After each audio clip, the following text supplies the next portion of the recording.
ever meet somebody who actually lived and grew up during the Great Depression? Somebody who not just was a kid during the Great Depression, but they actually raised their family. There aren't many of them left. Most of the folks who are still around were 7, 8, 9 years old. But I have this vivid memory of my great-grandmother, and she raised her family through the 1930s. And I didn't know her very well. She passed away when I was like 8 or 9 years old. But the memory that's always left in my head is actually from after she passed.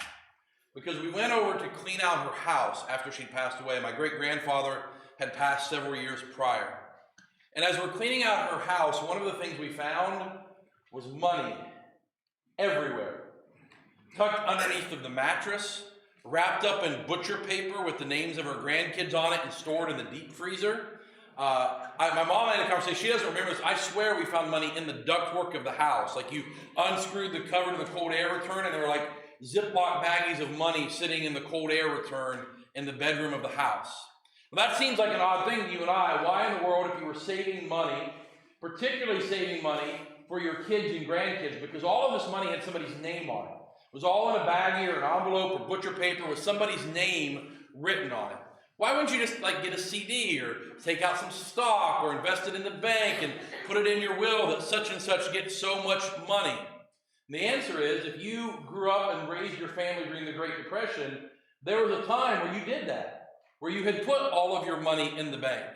And then you had gone to the bank to get your money out, and it wasn't there anymore. And if you've ever spent time around those folks who were born in the 1910s and raised their family in the 1930s, they had a complete distrust of any financial institution because I had given them my money once and they had proven themselves to be untrustworthy. I'm not going to do it again. We're continuing our study together of Matthew 25. Jesus tells these 3 stories in a row about the end of time. Last week we talked about the parable of the virgins, these 10 virgins who are waiting for the groom to arrive. And 5 of them are wise enough to bring oil for their lamp, and 5 of them are not. They're not ready when the bridegroom arrives. And then on the tail end of that story, without even really taking a breath, Jesus continues into the second story. And it's a story about a master who entrusts his servants with his money. He gives them his money and says, here, take care of this for me while you're gone. So we're going to pick up reading in verse 14 of Matthew chapter 25 this morning. For it is just like a man going on a journey. He called his own slaves and turned over his possessions to them. To one he gave 5 talents, to another 2, and to another 1, to each according to his own ability. Then he went on a journey immediately. The man who had received 5 talents went, put them to work, and earned 5 more. In the same way, the man with 2 earned 2 more. But the man who had received 1 talent went off, dug a hole in the ground, and hid his master's money. Now we're going to pause there for a minute. We're going to keep reading the story, but I want to pause and set some context. The premise of the story is about a master who leaves, and the servants don't know when he's going to come back. And so it builds on the story we had last week. Last week we used the image of an hourglass. But when you keep time with an hourglass and you flip it over, you know for certain eventually the sand's going to run out. Eventually the top will be empty, but it's hard to know exactly when. Grain by grain, the sand's going to slip through the hourglass, but you're not entirely sure when exactly it's going to be over. And so that's the same context for this story. They know their master's going to come back at some point, but they don't know when. Now that seems odd to you and I because when we take a trip, we book hotels online and we have a flight plan to follow or a train schedule, or we know how long it takes to drive there. But believe it or not, Delta Airlines didn't travel to Jerusalem in the first century. They didn't have a port there. So you couldn't just go to the airport and go, let's take the 4 o'clock to Rome, please. Rather, you traveled either by boat or by caravan. If you traveled by boat, you were utterly dependent upon the weather. And there was always a chance that you'd get to port and there'd be a storm and they'd say, well, I know we told you we're leaving today, but it's probably going to be tomorrow or the next day or the day after. Or you'd get out on the open sea and the winds were blowing the wrong direction and a 5-day voyage ended up taking 12 days. Same thing by caravan. Are you going to travel 12 miles a day or 15? Well, that makes a difference when you're taking a 400-mile journey. That adds up. And so the master is leaving, probably to strike some business deal or negotiate some sort of trade passage. And he has no idea how long he's going to be gone. He's just going to be gone for some time. And he doesn't want his business to fall apart while he's gone. Again, this is foreign to us. If you own your own business and you leave town for a week and something goes wrong, they call you or text you or email you, and you just work from the beach wherever you are and everything's okay. Again, no Verizon coverage in Israel in the first century. Okay? Once he left town, he was out of touch, and he didn't know for how long. And so he takes portions of his wealth and entrusts them to his servants. I think it's always important for us to modernize the money a little bit so you understand the gravity of what's happening here. A talent was generally considered to be roughly 20 years' wages. So you take an average salary today of, let's say, $40,000 in the U.S. Multiply that times 20 years. He gives to one servant $800,000. He gives to the second servant $1.6 million. And he gives to the third servant $4 million. This is not an inconsequential amount of money. He has given them a vast sum of money to manage for him while he's gone. And the first two servants, they get to work. They buy some real estate, open up some condos, start a lemonade stand on the street corner. I don't really know what they did with their money. I just know that when the master left, they took the master's money and put it to work for the master's empire. They took what he gave them and used it to grow his business and his wealth. And the one who had 5 talents, he earned 5 more. And the one who had 2 talents, he earned 2 more. But that third servant, he was afraid. Afraid that he might invest in the wrong piece of real estate. Afraid that he might sign up for a business deal and get cheated out of his money. Afraid that he might fail at whatever it was that he tried. And so he, like my great-grandmother so many years ago, took his money, wrapped it up in some butcher paper, and buried it out back. At least the money will be there when the master returns. And so we pause there, but we know the back of our mind that sooner or later the sand's going to run out and the master is going to return. And each of them will give an account for what they did with what the master gave them. So we pick up in verse 19. After a long time, the master of those slaves came and settled accounts with them. And the man who had received 5 talents approached, presented 5 more talents, and said, Master, you gave me 5 talents. Look, I've earned 5 more talents. His master said to them, Well done, good and faithful slave. You were faithful over a few things. I will put you in charge of many things. Share your master's joy. Then the man with 2 talents also approached, and he said, Master, you gave me 2 talents. Look, I've earned 2 more talents. And his master said to him, Well done, good and faithful slave.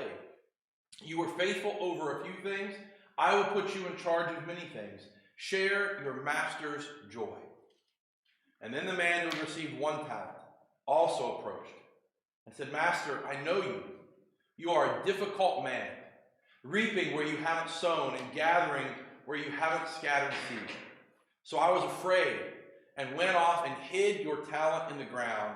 Look, you have what is yours. But his master replied to him, You evil, lazy slave.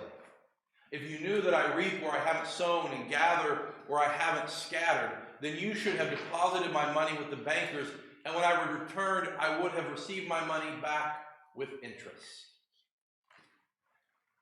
This is a really meaty section of Scripture that we don't have time to unpack everything. So I want to point out kind of one main truth here. I want you to understand how it is that the master evaluates his slaves, his servants, and what they did. And mostly, I want you to notice what he doesn't do. He does not look at the servant who has 5 talents, who earned 5 more, and says, Congratulations, you were so successful, so profitable. I'm so glad at what you accomplished. You'll notice it does not say, well done, successful servant. It does not say, well done, my accomplished servant. What word does it use there? Well done, my good and faithful servant. He's being commended not for how much he earned, but for how faithful he was in using what the master had given him. That idea becomes even more starkly apparent when you compare what the master says to the servant who had 2. Here, the servant was given 2 talents. He only makes half of what the first guy does. And yet he's not condemned for it. He's not scolded for it. He's not expected to have any more. He's not said, well, you earned 2 talents, but your buddy over there, he earned 5. You could have been a little more high risk and got a little more reward. What were you doing? He's also not told, great job. You're so wealthy. You're so accomplished. He said, none of that happens. Rather, he's given the same blessing as the servant who had 5 talents. Well done, my good and faithful servant. In case it's not become abundantly clear, you'll notice that the third servant is not rebuked for a failure to have more money. Rather, he is called wicked and lazy. It's not that he failed. It's not that he didn't have any money to give back to the master. It's that he didn't even try. It's that he didn't even put forth an effort to do anything of significance with what the master had left him. As we read this story, what becomes abundantly clear is that there's one primary question involved. What did you do with what the master left you? What did you do with the resources you were given? I coached middle school football for the better part of a decade, and I coached a lot of really bad football players. Guys like, this is probably not for you.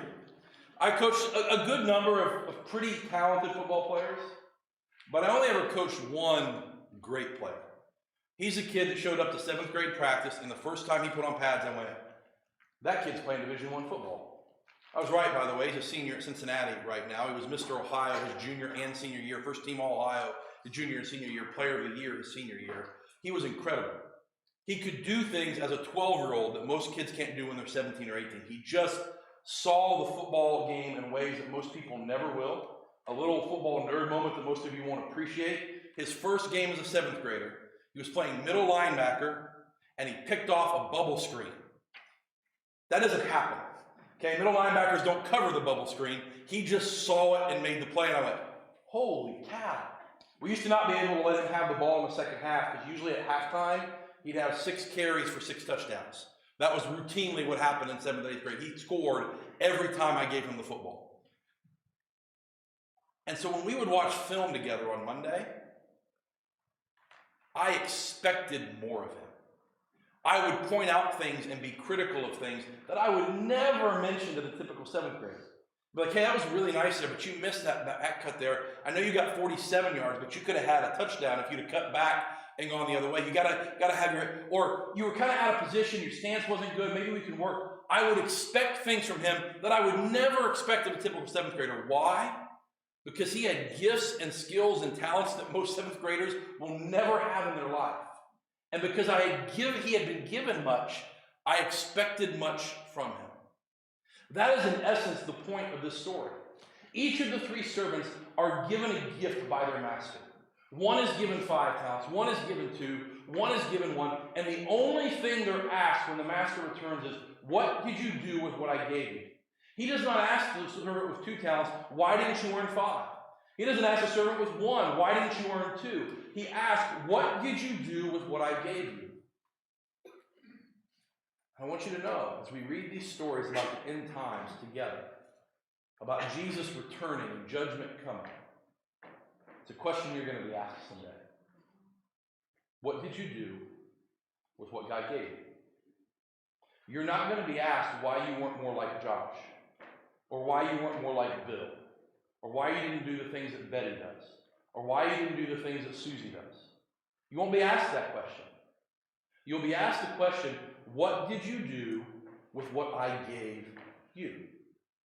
Because God has given each of you immense talents and gifts. Sometimes those come in the form of actual skills. Some of you, like my grandfathers, could fix or build anything.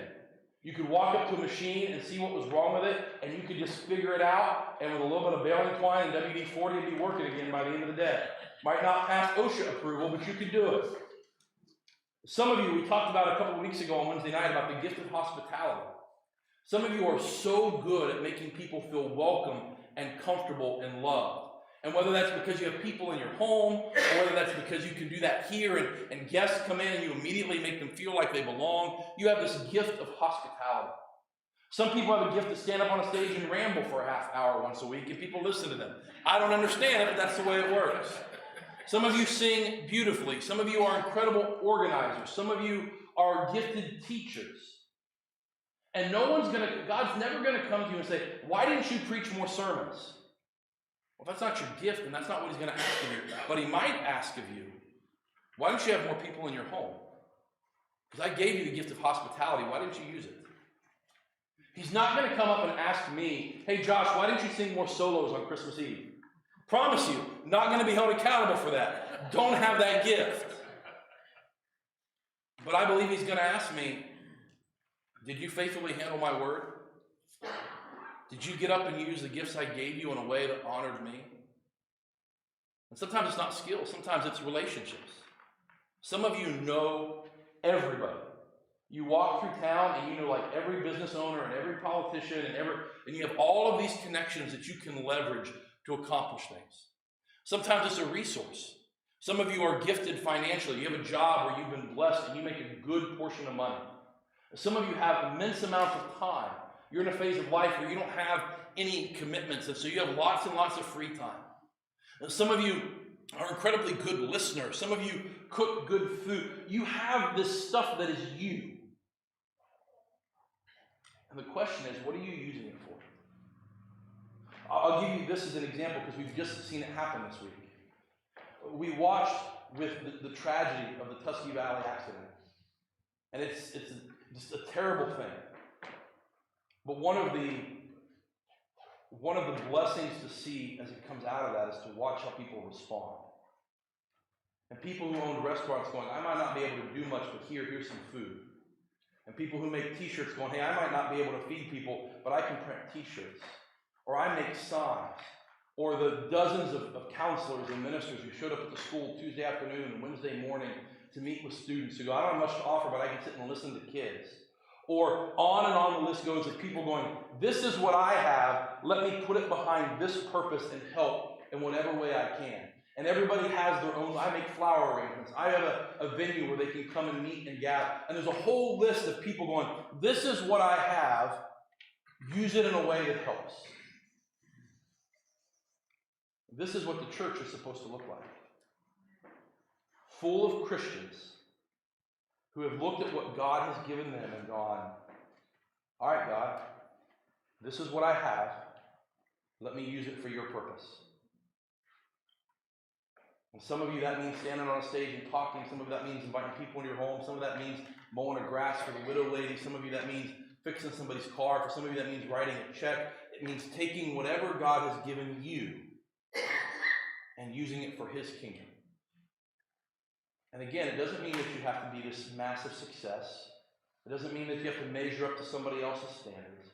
It means that you have to be faithful. It means that you examine what God has put in you and ask the question, how do I use what God has given me for the master's purpose? How do I use the gifts, the talents, the resources, the relationships, the opportunities that God has given me for his kingdom and his glory? Before we go any further, I just want to connect this to the story we read last week. Remember last week, there are these 5 virgins who bring the oil and the 5 who don't. And one of the things that's interesting about that story is from an outsider looking in, both groups look like they're ready. Both groups look like they're prepared for the return of the groom. But one of them is actually ready, and the other group just happens to be at the right place in the right time, looking the right part, but they're not actually ready.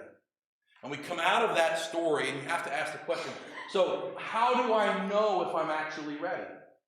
How do I know if I'm actually prepared for this? How do I know that I'm with the wise group and not the foolish group? And so Jesus tells the second story so you know. Do you want to know if you're with the wise group or you're with the foolish group? Ask yourself this question. What are you using your talents for?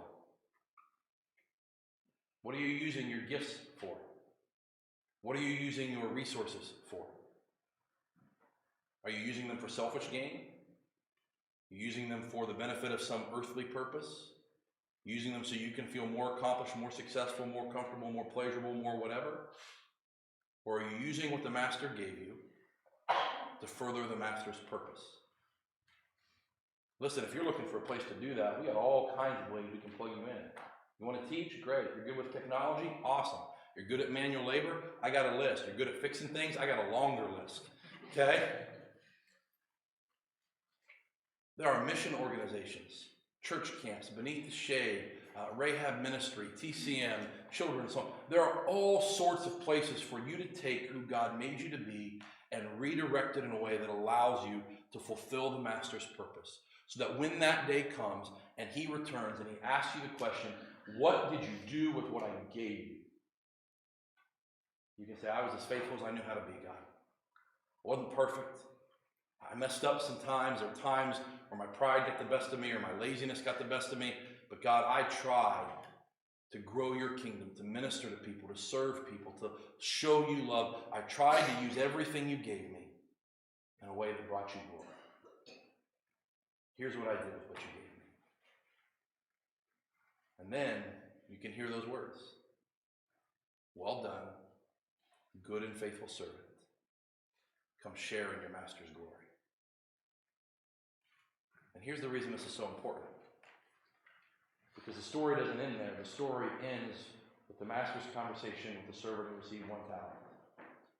He says, so take the talent from him and give it to the one who has 10 talents. For to everyone who has, more will be given, and he will have more than enough. But from the one who does not have, even what he has will be taken away from him.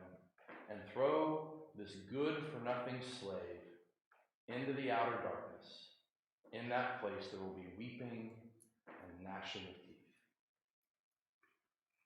That's harsh. Take this good-for-nothing slave, throw him into the darkness, where there will be weeping and gnashing of teeth. That doesn't sound like a good vacation to me. You want to know who the foolish virgins are? The ones from last week's story? The foolish bridesmaids are people who look the part. They look like they're in the right place at the right time with the right people.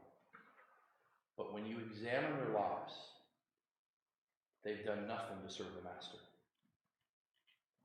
When you examine how they spend their time, they've done nothing to serve the master. When you look at how they spend their money, they've done nothing to serve the master. When you look at how they use their gifts and their talents, they've done nothing to serve the master.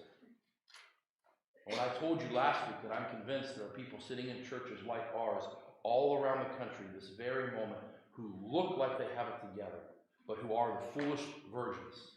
It's because I've read these passages, and I'm telling you there are people sitting in churches who've done nothing to serve the master. And that there will come a day where he will look at them and not only say, as he did last week, depart from me, I never knew you. He will say, cast this good-for-nothing servant into the darkness, where there will be weeping and gnashing of teeth. And it will be tragic, because they're going to think they've done everything right. But when asked the question, what did you do with what I gave you? Their answer will be, nothing. And they will be cast out. I want to end with just one more kind of illustration here to tie everything together. I shared this on a video this week, so some of you may have seen or heard this idea, but it's worth repeating. In professional sports, trades happen all the time. Some of you are wishing right now you could still trade players. My quarterback got hurt this week too. So we're all wishing we could still make trades, and we're just going to have to suck it up and deal with what's left. And I've long wondered what an odd feeling that must be. Some of these guys spend 5, 6, 7, 8 years of their life committed to one particular franchise. Everything they do, every weightlifting session, every conditioning session, every dietary plan, every film that they watch is geared towards helping this particular franchise succeed. I am a Cleveland Brown. I am a New York Giant. I am a Cincinnati Bengal. And everything I do is about helping them. And then one morning they wake up and they get a phone call that says, by the way, you're no longer a Cleveland Brown, you play for the Los Angeles Rams. That's got to be weird, doesn't it? I mean, not only do you have to move your family and find a new home and wear a new jersey, but this idea of I spent my whole career trying to help this organization. And now I have to care about this organization and put all of my work and all of my effort and all of my goals towards helping them succeed. It's got to be a little bit of whiplash when that happens. But I want you to know that's the best illustration I could come up with this week for what Jesus wants for you. Before you meet Jesus, you use all of your gifts and all of your talents and all of your resources for your benefit. For Team Josh, right? We're going to succeed, we're going to accomplish, we're going to be happy, I'm going to take care of my family, I'm going to build good relations. Everything centered around Team Josh. But the moment I meet Jesus, and I decide to make him Lord of my life, I decide that I'm going to become a follower of Jesus. I take all that energy, all that giftedness, all those resources, all that passion, and I shift because I'm on a different team now. And everything becomes about pursuing the glory of my master. And why? Because he paid a price for me. He paid a price for me that I can never repay, but I can spend my life pointing people to his glory. We sang about it in our communion song. We're the whole realm of nature, mind. That is a gift far too small. The sacrifice that Jesus made, it demands my life, my soul, my all. And so I shift allegiances. I shift teams. I use all that I am for his glory. And so I just want to ask you this morning, what have you done with what the Master's given you? Been using it for yourself? Been wrapping it up in butcher paper and hiding it in the backyard? Or are you using it for the glory of your Master? The song we're going to sing this morning is I Have Decided to Follow Jesus. That's not just a mental decision. That's not just a heart decision. It is a life decision. That I am no longer pursuing this team, but I have decided to join his. Decided to pursue him with all that I have. Now, I want to invite you, if you need to make that decision for the first time, or if you need to recommit to that decision, to do so publicly today, whether it's online, by sending us a message, or it's by coming down here and having a conversation with me, to make that decision publicly. I have decided to follow Jesus, to give my Master all the glory. Father, we come to this moment. We sing this as a promise, as a declaration, as a prayer, that we have decided that you're the one that we want. You are the thing we want to pursue. We recognize you have given us immense talents, immense gifts, immense glory, immense opportunities, immense relationships. And we choose in this moment to use them not selfishly, not for our own gain, but in pursuit of your kingdom. Father, may you write these words on our hearts as we sing them, that we have decided to not just follow you, but to give you everything that we have. We pray this in your Son's name. Amen.